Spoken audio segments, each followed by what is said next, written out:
Yo, what is up guys? Welcome back. For today's video, we are going to discuss the scope of civil liabilities.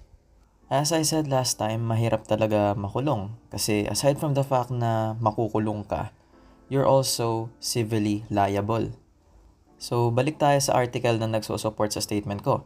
Article 100 of the Revised Penal Code, Civil Liability of Person Guilty of Felony. Every person criminally liable for a felony is also civilly liable. So, intindihin muna natin kung ano ba ibig sabihin ng felony.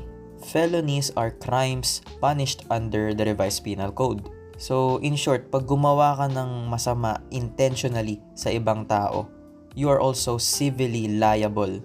And in this video, we are going to discuss what exactly are those civil liabilities.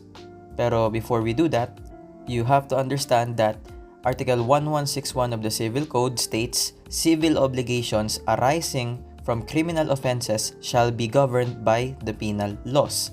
Ibig po sabihin nito, ang ating mga magiging articles for today ay manggagaling sa Revised Penal Code. Pero maya't maya babalikan din natin yung Civil Code. Kasi pag-usapang criminal and civil liability, kailangan talagang nakabukas yung Civil Code at saka yung Revised Penal Code mo eh. Article 104 of the Revised Penal Code states three civil liabilities or three scopes of civil liabilities. What are included in the civil liabilities? We have restitution, reparation, and indemnification. So, ang kagandahan nito, magkakasunod naman yung article nila sa Revised Penal Code. Mula ngayon, I'm going to refer sa Revised Penal Code as RPC para mas mabilis kaysa yung sinasabi ko ng isang buo Revised Penal Code. RPC na lang para madali. Okay, let's have a look at an example para ma-differentiate natin yung importance ng restitution, reparation, and indemnification. So, let's have a look at this case. Leo breaks into Maria's house and steals her laptop. So, that's already a crime on its own. Crime na po yan. Unfortunately, it gets worse. While escaping, he injures Maria, who tries to stop him and damages the laptop. So, dalawa yung na-damage niya. Si Maria at saka yung laptop. And sa wakas, Leo is caught after and brought to court. So, hindi natin titignan yung criminal liability niya kasi usapang RPC na yon. Ang titignan natin kung ano yung magiging civil obligation niya or civil liability.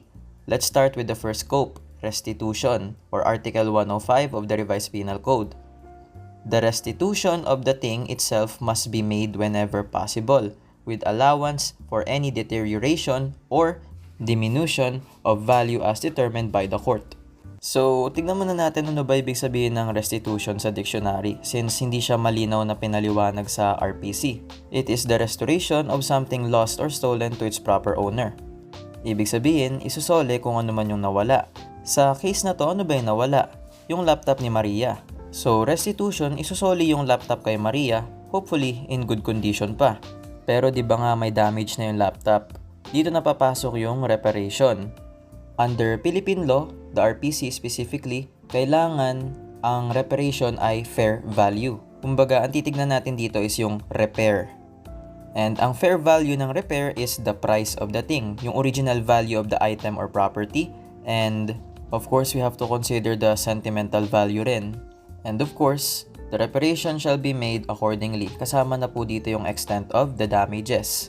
So dahil may damage yung laptop or worst case scenario cannot be returned in good condition, Leo must compensate Maria for the full value of the laptop. And the final scope, indemnification. Sa indemnification, titignan yung consequential damages. So ano ba yung consequence? Na-injure ni Leo si Maria. And we don't know specifically kung gaano kalala yung injury, but let's say na-hospital si Maria dahil dun. Alangan naman si Maria pa yung magbayad ng hospital bills. So sa case na to, Leo must also pay for Maria's medical expenses, including the hospital bills. And of course, dahil nasa hospital si Maria or yung laptop niya nasira, paano na yung trabaho ni Maria? Babayaran din ni Leo yung lost wages. So that was an easy example kung paano natin i-apply yung restitution, reparation, and indemnification. So gawin natin medyo complicated. Let's read this case. Jasmine steals a designer handbag from Sophia's house. So another crime has been committed. Pagnanakaw. Pinalala pa ni Jasmine. Binenta ni Jasmine to kay Karen. Buti na lang si Karen inosente siya. She bought it with good faith, believing it's a legitimate purchase. So ulitin ko, walang kinalaman si Karen sa pagnanakaw, binili niya lang yun kay Jasmine. Later on, nahuli na si Jasmine and gusto naman ni Sophia ibalik yung handbag niya. So ang tanong dito, paano naman si Karen? So kung titignan natin yung restitution dito, the court can order Jasmine to return the stolen handbag kay Sophia. Ang problema na kay Karen. So syempre pwedeng kasuhan ni Karen si Jasmine and mabalik na lang yung handbag kay Sophia. What if 10 years na yung nakalipas? So dito mas magiging complicated ng onte. If yung handbag ay na kay Karen na for 10 years and for 10 years wala naman ginagawa si Sophia, like hindi siya nagsasampa ng kaso laban kay Jasmine, di babalik naman tayo sa usapang civil code, which is Article 117 hanggang Article 1138, kung saan mawawala na ng karapatan si Sophia over sa handbag niya.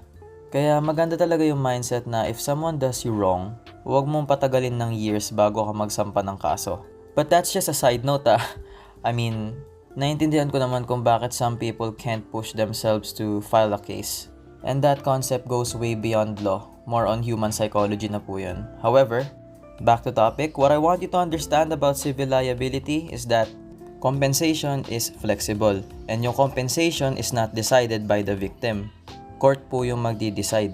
Hindi porket sinapakasan mo ka doesn't mean pwede kang mag-request ng 1,000,000 multa. The court will decide what is just and fair. Sa lahat ng pagkakataon, yung konsepto ng quasi-contract applicable, iwasan ng unjust enrichment. So, hindi pwede ang double compensation. And wag mo na rin subukan magkaso ng 2 beses sa 2 magkaibang korte in the hopes na magkaroon ka ng dobling compensation. Kasi ang tawag natin doon, litis pendentia.